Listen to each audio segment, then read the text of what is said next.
Hello दोस्तों, नमस्कार। मैं विजय पूनिया और आप देख रहे हैं विजय एजुकेशन। विजय परिवार में आपका स्वागत है।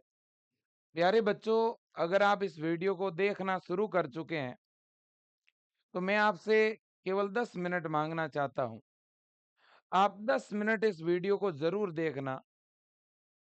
इस वीडियो में आपको एमपी में नर्सिंग कोर्सेज में एडमिशन के लिए काउंसलिंग होगी कि नहीं होगी, ये जो पूरा मामला चल रहा है ना, आखिरकार ये है क्या? एमपी एमएसयू क्या है? एमपी एनआरसी क्या है? ईएसबी बोर्ड क्या है? कौन काउंसलिंग करवाएगा? DME, DSH? क्या 15 दिसंबर से काउंसलिंग स्टार्ट हो जाएगी क्या? ऐसा कौन सा अपडेट आया है अभी? सारी जानकारी आपको बता दूंगा। काउंसलिंग के साथ साथ मैं इस वीडियो में यह भी बताऊंगा एमपी एमएसयू इस यूनिवर्सिटी का क्या रोल है हमारी काउंसलिंग में, है ना? एमपी एनआरसी इसका क्या रोल है हमारी काउंसलिंग में? डीएमई और डीएसएस इनका क्या रोल है बच्चों?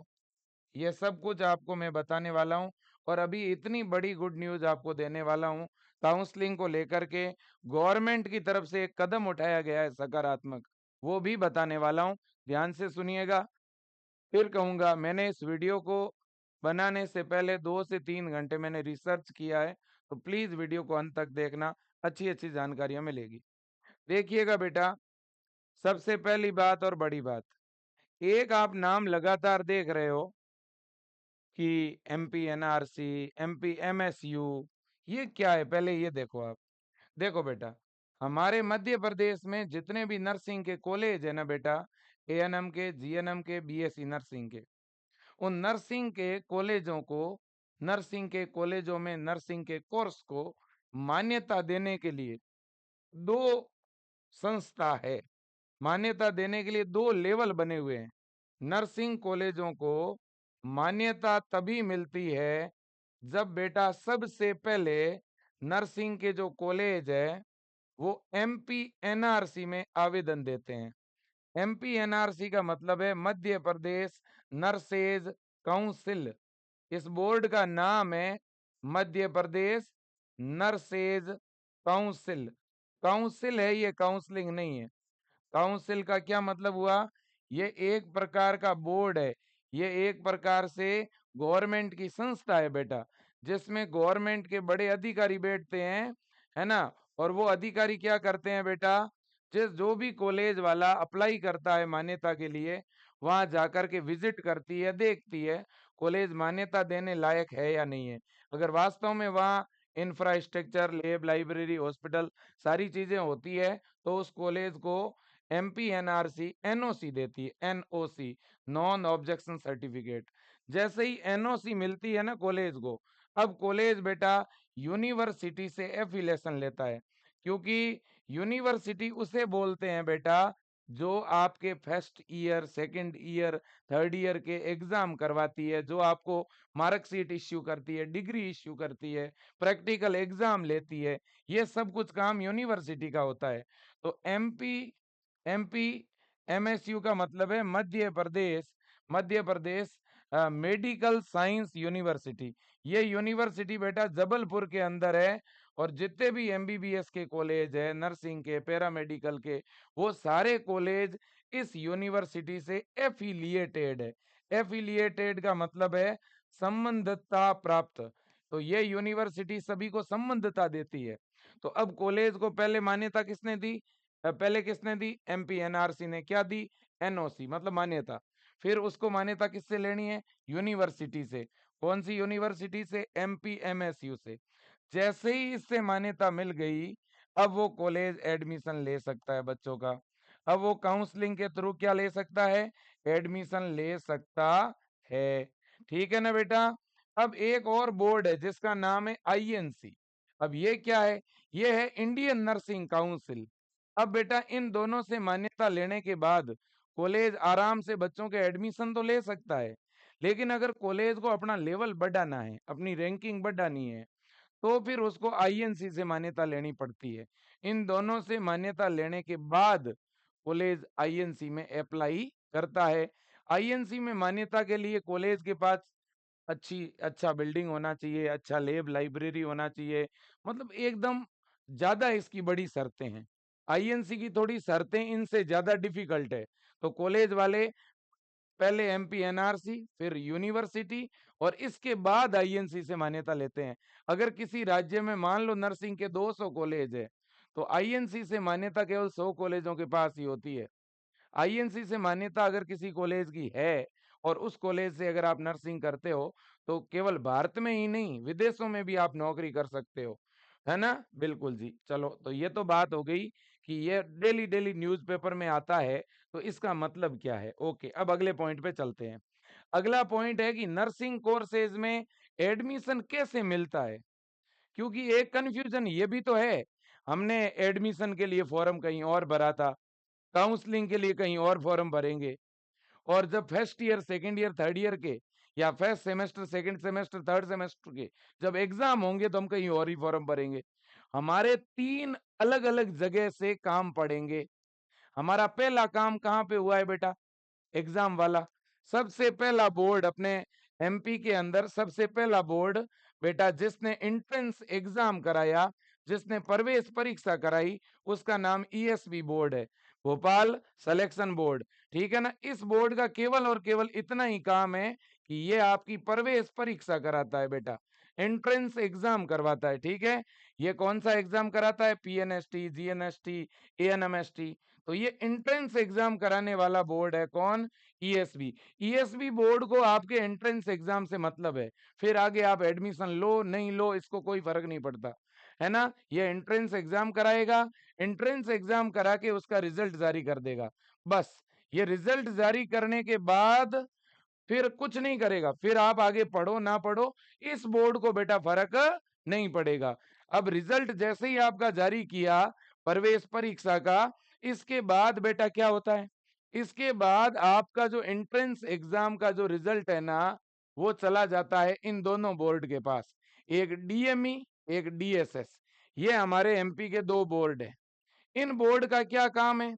इन बोर्ड का काम है इस लिस्ट में से जो टॉप के बच्चे हैं, उनको एडमिशन देना गवर्नमेंट कॉलेज में।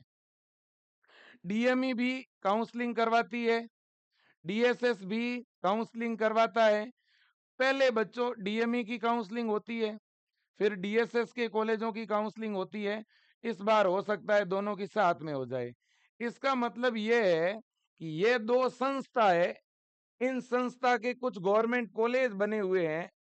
उन गवर्नमेंट कॉलेजों में एडमिशन के लिए ये सरकार की दोनों संस्था काउंसलिंग करवाएगी। काउंसलिंग में आपको ऑनलाइन इनकी वेबसाइट पर जाकर कॉलेज की चॉइस भरनी पड़ेगी, और आपको आपके नंबरों के अनुसार ये गवर्नमेंट कॉलेज अलॉट होंगे। अलॉट होने के बाद में आपको कॉलेज ज्वाइन करना पड़ेगा। तो कुल मिलाकर के काउंसलिंग करवाने वाले बोर्ड, कॉलेजों में एडमिशन देने वाले बोर्ड हमारे एमपी में ये 2 है। तो प्राइवेट कॉलेज की काउंसलिंग कौन कराएगा? इस बार बच्चों संभावना यह है कि प्राइवेट कॉलेज की काउंसलिंग भी ये दोनों बोर्ड ही करवाएंगे। ठीक है कि नहीं? बिल्कुल। अब तीसरे, अब जैसे ही आपने कॉलेज ज्वाइन कर लिया, जैसे ही आपका कॉलेज में एडमिशन हो गया, आपने कॉलेज में जाके रिपोर्टिंग करा ली, कॉलेज में जाके अपने डॉक्यूमेंट जमा करवा लिए। जैसे ही डॉक्यूमेंट जमा हो गए, अब इसके बाद क्या? अब इसके बाद बारी आती है इस यूनिवर्सिटी की। अब यूनिवर्सिटी जो है कौन सी है हमारे एमपी में? MP MSU Jabalpur. ये यूनिवर्सिटी क्या करेगी बेटा? आपके एडमिशन हो जाने के बाद बेटा, अब यूनिवर्सिटी एडमिशन के 1 महीने बाद यूनिवर्सिटी एनरोलमेंट फॉर्म का लिंक चालू करेगी। आपको यूनिवर्सिटी की वेबसाइट पर जाकर के एनरोलमेंट कराना पड़ेगा। मतलब एनरोलमेंट का मतलब है आप नर्सिंग कोर्स में परमानेंट खुद को रजिस्टर करेंगे। ठीक है ना? इससे पहले तो कॉलेज में ही रजिस्ट्रेशन हुआ है, यूनिवर्सिटी में तो हुआ ही नहीं। अब एनरोलमेंट होगा आपका, मतलब पंजीकरण होगा आपका, नामांकन होगा यूनिवर्सिटी में। ये यूनिवर्सिटी क्यों एनरोल करवाएगी? क्योंकि भाई आपको first year, second year, third year course करना है, एग्जाम देना है, मार्कशीट चाहिए, डिग्री चाहिए, वो सब कुछ यही तो देगा। ठीक है ना। अब पहले होगा आपका एनरोलमेंट। एनरोलमेंट होने के महीने 2 महीने बाद आता है एग्जाम का फॉर्म, एग्जाम फॉर्म। ठीक है ना। कौन सा एग्जाम? Main exam. अरे दो तरह के एग्जाम होते हैं नर्सिंग में। कुछ कोर्सेज में सेमेस्टर वाइज एग्जाम होता है। बीएससी नर्सिंग में 6-6 महीने से एग्जाम होता है। बीएससी नर्सिंग के अंदर टोटल 8 सेमेस्टर है, पहले सेमेस्टर से लेकर 8वें सेमेस्टर तक। तो 8 बार परीक्षा फॉर्म भरने पड़ेंगे आप लोगों को, 8 बार एग्जाम देने पड़ेंगे। जीएनएम में 3 बार ईयरली एग्जाम होते हैं। तो आपको एग्जाम के फॉर्म भरने, पहले एनरोलमेंट फॉर्म, फिर कुछ महीने बाद एग्जाम फॉर्म भरना है। एग्जाम फॉर्म भरने के बाद में एग्जाम लेगी ये यूनिवर्सिटी। ये यूनिवर्सिटी पेपर बना करके आपको एग्जाम सेंटर अलॉट करेगी और वहां पर आपका पेपर होगा। पेपर हो गया, एग्जाम हो गया, अब आपका रिजल्ट जारी होगा। रिजल्ट आने के बाद आपके कॉलेज में आपकी मार्कशीट आएगी, है ना। और जब आपका नर्सिंग का कोर्स पूरा हो जाएगा तो आपको डिग्री, माइग्रेशन, ये सब कुछ ये यूनिवर्सिटी देगी बेटा। अब आपकी नर्सिंग पूरी हो गई। नर्सिंग पूरी होने के बाद एक बोर्ड और है, एमपी एनआरसी। एमपी एनआरसी में आपका रजिस्ट्रेशन होगा। आप एज ए नर्सिंग स्टाफ के तौर पर रजिस्टर हो जाएंगे जब आपकी डिग्री पूरी हो जाएगी। तो उसके बाद, समझ में आई बात? ठीक है ना। आपका ऑनलाइन रजिस्ट्रेशन हो जाएगा, आपके पास नर्सिंग के रजिस्ट्रेशन नंबर आ जाएंगे। फिर पूरे भारतवर्ष के अंदर कोई भी भर्ती में आप अप्लाई कर पाओगे, कोई भी नौकरी में अप्लाई कर पाओगे। ठीक है, तो ये है पूरा मामला। अब आगे चलते हैं। अब सर हमारी काउंसलिंग कब स्टार्ट होगी? अब सुनो बेटा, आपकी जो काउंसलिंग है पीएनएसटी जीएनएसटी की, इस पे एक काफी बड़ा अपडेट आया है। और संभावना यह है बेटा कि आपके 15 दिसंबर से काउंसलिंग का प्रोसेस शुरू हो सकता है ना। कौन से कॉलेजों के लिए? बेटा अब एमपी में 2 तरह के कॉलेज है अब आज की डेट में। एक तो लगभग 150 के आसपास कॉलेज है जिनको अब मान्यता मिल चुकी है, जो एकदम ओके है, जिनमें भले ही आप आज एडमिशन ले सकते हो, ऐसी कंडीशन है। और बाकी बचे हुए लगभग 200 प्लस कॉलेज जिनमें कुछ कमियां हैं और उनको कमियां सुधार का मौका मिला हुआ है 15 जनवरी तक। तो अब बच्चों हुआ ये है कि जो कमी वाले कॉलेज है, जिनमें कमियां हैं, उन कॉलेजों को कमियां सुधार के लिए 15 जनवरी तक का समय दिया हुआ है। और 15 जनवरी से जो जो कॉलेज कमियों को सुधार लेंगे, उन कॉलेजों में एडमिशन प्रारंभ हो जाएंगे। और जिनमें कमियां नहीं सुधरेगी, वो फिर अगले साल उनको मौका मिलेगा, इस सेशन में एडमिशन का मौका नहीं मिलेगा। लेकिन कुछ ऐसे कॉलेज है जिनमें तो कोई कमी है ही नहीं, उनमें तो आज भी एडमिशन हो सकता है। 90% गवर्नमेंट कॉलेजों में कोई कमी नहीं, है ना। और लगभग 30% से 40% प्राइवेट कॉलेज भी ओके है, लगभग 30%। ठीक है ना। तो उनमें एडमिशन 15 दिसंबर के आसपास ऑनलाइन काउंसलिंग के थ्रू शुरू किए जा सकते हैं। इसकी एक सूचना निकल के आई है, आप न्यूज भी देख सकते हो। ये देखो, ये देखो, है ना। जो कॉलेज एकदम सही है, देखो लिखा हुआ है, सूटेबल नर्सिंग कॉलेजों में 15 तक करें प्रवेश प्रक्रिया। ये देखो, आप न्यूज निकल के आई है कि 15 दिसंबर तक उनमें प्रवेश लिए जा सकते हैं। और ये बात विजय सर नहीं कह रहे हैं, ये एमपी के डिप्टी सीएम कह रहे हैं। और डिप्टी सीएम क्यों कह रहे हैं? डिप्टी सीएम क्यों कह रहे हैं? क्योंकि डिप्टी सीएम ने एक दिन पहले बच्चों, जितने भी आपकी डीएमई, डीएसएच, ईएसबी, जितने भी बड़े बड़े बोर्ड है, उनके सारे अधिकारियों को बुलाया और बुलाकर उनकी मीटिंग ली। और ये उसकी फोटो है। आप चाहो तो मेरे दोस्तों ये पूरी डिटेल विजय एजुकेशन के टेलीग्राम, विजय एजुकेशन के इंस्टाग्राम पर जाके देख सकते हो। और खुद राजेंद्र सर है आपके डिप्टी सीएम है, उप मुख्यमंत्री है एमपी के, उनके इंस्टाग्राम पर, फेसबुक पर भी ये आप फोटोज देख सकते हो। ये इन्होंने मीटिंग ली है, ये केवल और केवल मीटिंग ली है। और कौन है आपके एमपी के उप मुख्यमंत्री?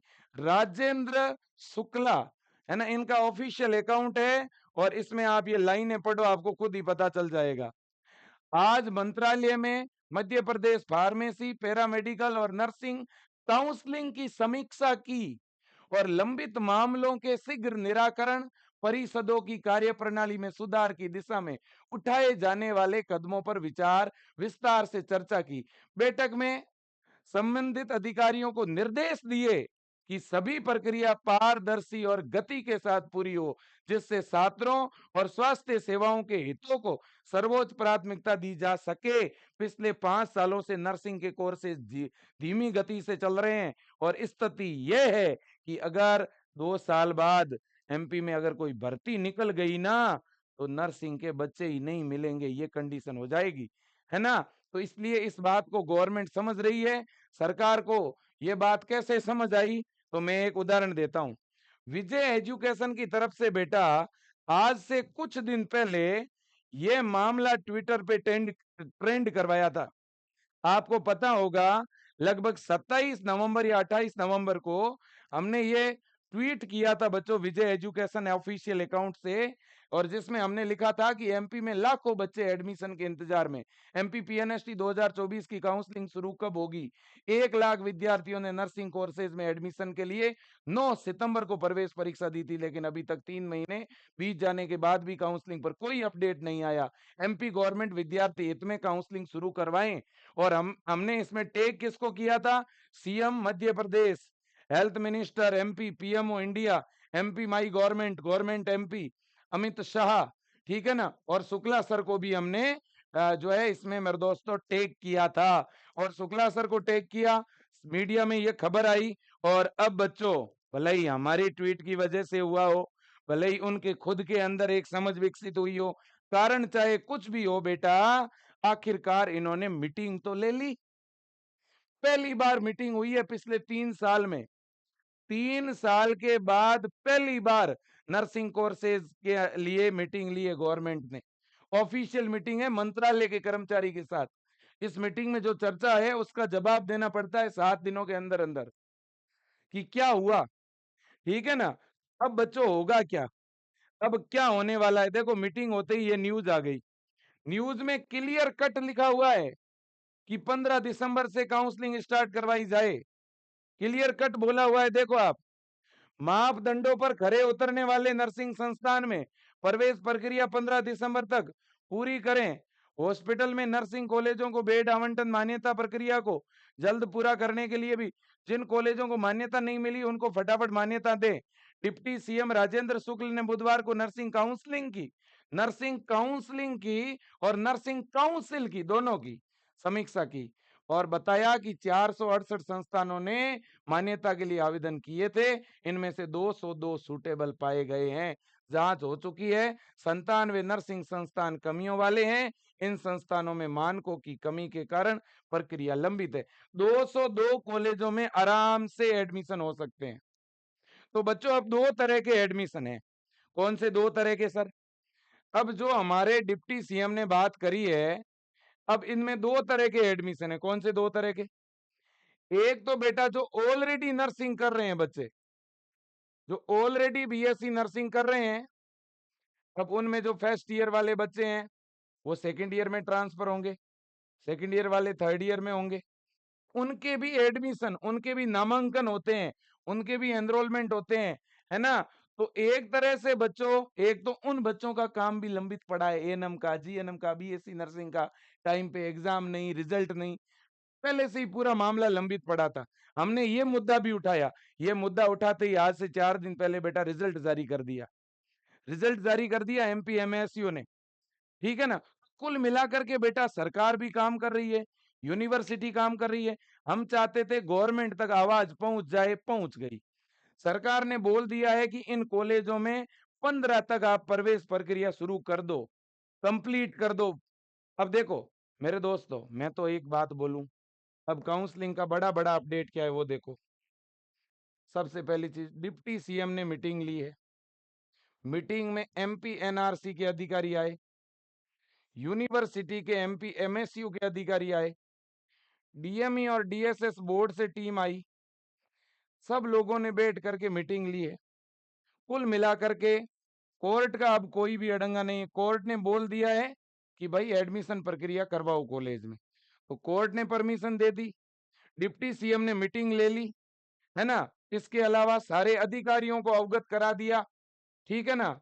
और कोर्ट ने एमपी एमएसयू यूनिवर्सिटी को भी परमिशन दे दी है कि आपके कोई कॉलेज का एफिलिएशन बचा हुआ है तो आप जारी कर दो।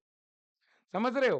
तो 10 दिसंबर से पहले पहले कोई भी नर्सिंग कॉलेज के अंदर कोई एफिलिएशन वाला मामला है तो उनको भी ये क्लियर करेंगे, है ना। और कोई भी बेटा काउंसलिंग से रिलेटेड कोर्ट में कोई केस पेंडिंग नहीं है, ध्यान रखना, कंफ्यूज मत होना। काउंसलिंग पे कोई रोक नहीं, रिजल्ट पे कोई रोक नहीं, एडमिशन पे कोई रोक नहीं है, बराबर बात है। अब देखिए बेटा, जिन कॉलेजों में कमियां हैं तो उन कॉलेजों के लिए आप क्यों भुगतें? भाई स्टूडेंट क्यों परेशान हो? हमें तो एडमिशन दो, जो कॉलेज सही है उनमें तो दो, जिनमें कमियां हैं वो कॉलेज ही भुगते। समझ में आई बात? हम उन कॉलेजों के लिए इंतजार क्यों करें?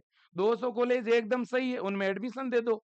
यही डिप्टी सीएम ने कहा है बोर्ड को कि जो कॉलेज सूटेबल है उनमें प्रवेश प्रक्रिया शुरू करा दो। समझ आई बात?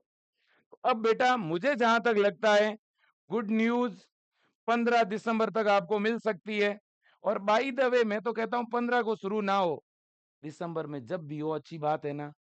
अब एक चीज क्लियर है बेटा, एक चीज क्लियर है, 15 जनवरी तक जो लंबित मामला है वो भी क्लियर हो जाएगा। 15 जनवरी तक जो मामला लंबित चल रहा था वो भी क्लियर हो जाएगा। तो कुल मिलाकर के बेटा दिसंबर और जनवरी ये 2 महीने काउंसलिंग के हैं, बाकी निर्णय सरकार को लेना है। लेकिन एक बार तो गवर्नमेंट ने बोल दिया 15 दिसंबर तक। अब मैं तो कहता हूं 15 को शुरू ना करके 20 को कर दे, है ना, दिसंबर के लास्ट वीक में कर दे, है ना। ओवरऑल दिसंबर और जनवरी में काउंसलिंग के 3 राउंड आराम से पूरे हो सकते हैं। जनवरी में आपकी क्लासेस शुरू हो सकती है। और बेटा अब सरकार को हमें जगाते रहना है, सोशल मीडिया पे इस मुद्दे को उठाते रहना है। अब गवर्नमेंट ने इस मुद्दे को पकड़ा है बेटा, तो सरकार को याद दिलाते रहना है। ध्यान रखना, सोशल मीडिया में बहुत बड़ी ताकत होती है, ठीक है ना। बिल्कुल जी। तो बेटा देखो, डिप्टी सीएम का जो पेज है उस पे बार बार जाके पूछते रहो कि सर हमारी काउंसलिंग, सर हमारी काउंसलिंग। इन्होंने मीटिंग ली है बेटा, तो इसलिए बार बार वहां जाके कमेंट करोगे तो ऑटोमेटिक जो है मेरे दोस्तों चीजें बढ़िया हो जाएगी। और अब आपका जो फर्स्ट ईयर का, सेकंड ईयर का, या first semester, second semester, third semester, इनका एग्जाम कराने की जिम्मेदारी इस यूनिवर्सिटी को मिल गई है। पहले एक यूनिवर्सिटी का विवाद और चल रहा था, कोर्ट ने इस बार फटाफट सारा मामला सॉल्व कर दिया है, ठीक है ना। तो अब बेटा देखो, ये जो यूनिवर्सिटी है ना, इस यूनिवर्सिटी ने आपके जो सीनियर बच्चे हैं, आपका तो एडमिशन होगा 2024-25 सेशन में। अगर कोई बच्चे को सर सर 1% मान लो कि दिसंबर में काउंसलिंग शुरू ना होकर जनवरी में अगर काउंसलिंग शुरू होगी, तो क्या सर हमारा एडमिशन 2025 सत्र में होगा क्या? नहीं बेटा, अगर जनवरी में भी काउंसलिंग स्टार्ट होती है ना, तो भी आपका एडमिशन सेशन 2024-25 माना जाएगा, बराबर बात। आपके ज्यादा से ज्यादा 6 महीने खराब होंगे, डिग्री 6 महीने लेट होगी बस, ठीक है बेटा, बिल्कुल। अब दूसरी बात सुन लो। अब बेटा आपको पता है क्या, पिछले साल 2023-24 जो सत्र था ना, इस सेशन को बेटा जीरो सेशन किया हुआ है। जीरो सेशन का मतलब इस सेशन में किसी बच्चे का एडमिशन नहीं हुआ था, बराबर। इससे पहले अगर मैं बात करूं 22-23 की, तो 22-23 सेशन में एडमिशन हुआ था। और 22-23 वाले जो बच्चे हैं ना, इन बच्चों का एग्जाम 6 महीने पहले हुआ था और उनका रिजल्ट नहीं आ रहा था पहले सेमेस्टर का। हमने इस मुद्दे को भी उठाया बेटा सोशल मीडिया पे, मैंने ट्विटर पे मुद्दा उठाया, मैंने वीडियो भी बनाया था इस पे। और आज से 3-4 दिन पहले इनका रिजल्ट भी जारी हो गया। मतलब आपके जो सीनियर बच्चे, आप नर्सिंग कॉलेज में जाओगे ना, तो वहां जो आपके सीनियर होंगे ना बेटा, उन सीनियर का पहले सेमेस्टर का रिजल्ट भी आ गया और उनका एनरोलमेंट भी हो गया। तो कुल मिलाकर के मेरे दोस्तों एक बहुत अच्छी चीज हो गई, ठीक है ना। तो अब कई बार क्या होता है बेटा, यूनिवर्सिटी पहले से ही बिजी होती है।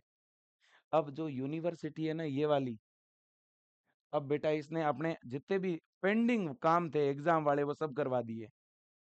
तो इसलिए अब आपके आगे एग्जाम भी टाइम पे होंगे सेमेस्टर वाइज, और एडमिशन भी अब होगा, ठीक है ना। हाँ, और अब देखो जीएनएम के, एएनएम के जितने भी बचे हुए एग्जाम है पहले के, उन सब के फटाफट शेड्यूल आ रहे हैं, रिजल्ट आ रहे हैं। मैं आपको दिखाता हूं, देखो ये 27 तारीख का ये ऑर्डर है, देखो एनरोलमेंट चल रहे हैं। आपके जो सीनियर बच्चे हैं ना 22-23 सेशन वाले, उनके एनरोलमेंट चल रहे हैं 10 दिसंबर तक, आप खुद देख सकते हो। आपके जो सीनियर बच्चे हैं ना, उनके फर्स्ट ईयर का देखो ये रिजल्ट आ चुका है, फर्स्ट ईयर का दिख रहा है ना। कौन सी यूनिवर्सिटी का नाम आ रहा है यहाँ पे, एमपी एमएसयू। तो अब फटाफट से काम हो रहा है ना। इधर आप देख लो, ये सारी चीजें आपके सामने है, ठीक है ना। हाँ जी, ये बेटा देखो सब कुछ, सारी चीजें, सारे ऑर्डर आपके बोर्ड पे इधर दिख ही रहे हैं आपको, ठीक है कि नहीं है। हाँ, ये देखो आप, ठीक है बेटा, बिल्कुल जी। तो अब बच्चों कुछ लोग तो क्या है बेटा, कुछ ऐसी कोचिंग हैं ऑफलाइन की, मुझे नहीं कहना चाहिए लेकिन मैं कह रहा हूं, कुछ ऑफलाइन कोचिंग है जो आती हैं, लाइव आएंगे, थोड़ी सी बात करके, हमने ये ऑफलाइन बैच स्टार्ट किया, इसमें 35,000 फीस है, 40,000 हॉस्टल की फीस है। हमने ये कोई किया, ये किया, वो फला किया, जैसे तैसे करके वो लोग आपको कहेंगे कि हमारी ऑफलाइन कोचिंग में आ जाओ। ऑफलाइन कोचिंग में बीएससी नर्सिंग एंट्रेंस एग्जाम की तैयारी के लिए लाखों रुपए खर्च करने की कोई जरूरत नहीं है।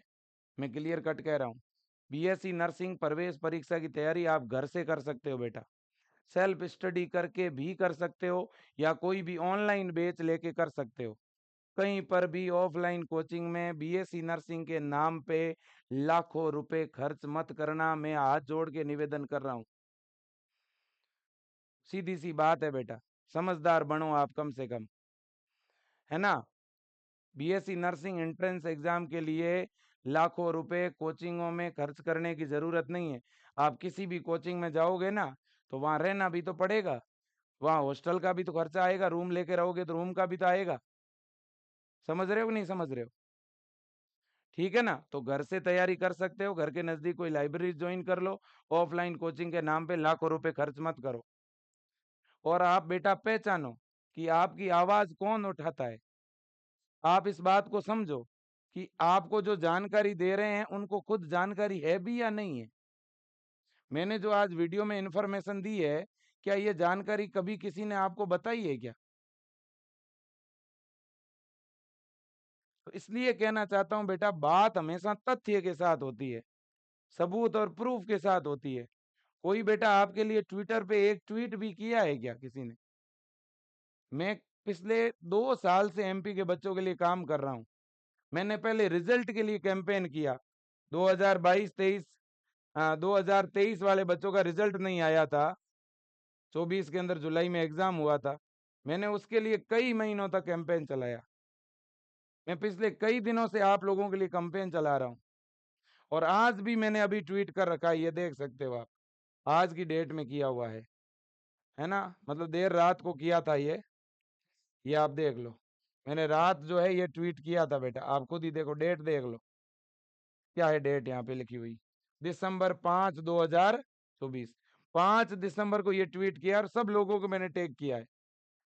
आप सब लोगों को यहाँ पे आके रीपोस्ट करना है इस ट्वीट को, जितना ज्यादा रीपोस्ट करोगे बेटा उतना ही ज्यादा लोगों तक जाएगा। और पता है ट्विटर पे कौन जुड़े हुए हैं, बड़े बड़े लोग हैं, है ना, जो भी मंत्रालय के लोग हैं, सचिव लोग हैं, मंत्री है ना, गवर्नमेंट के बड़े बड़े अधिकारी है, जज है, ठीक है ना मेरे दोस्तों।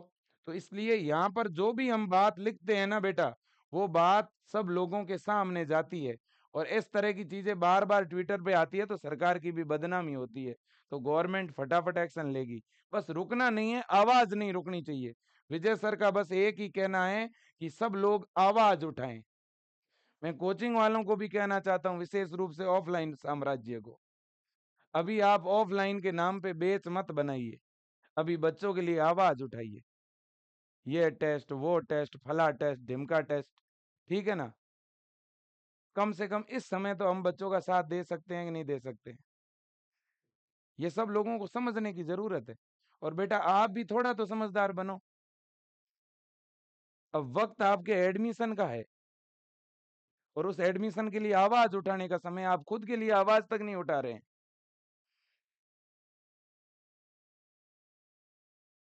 कोई आपके सपोर्ट के लिए वीडियो तक नहीं बना रहा, आज स्थिति ये है।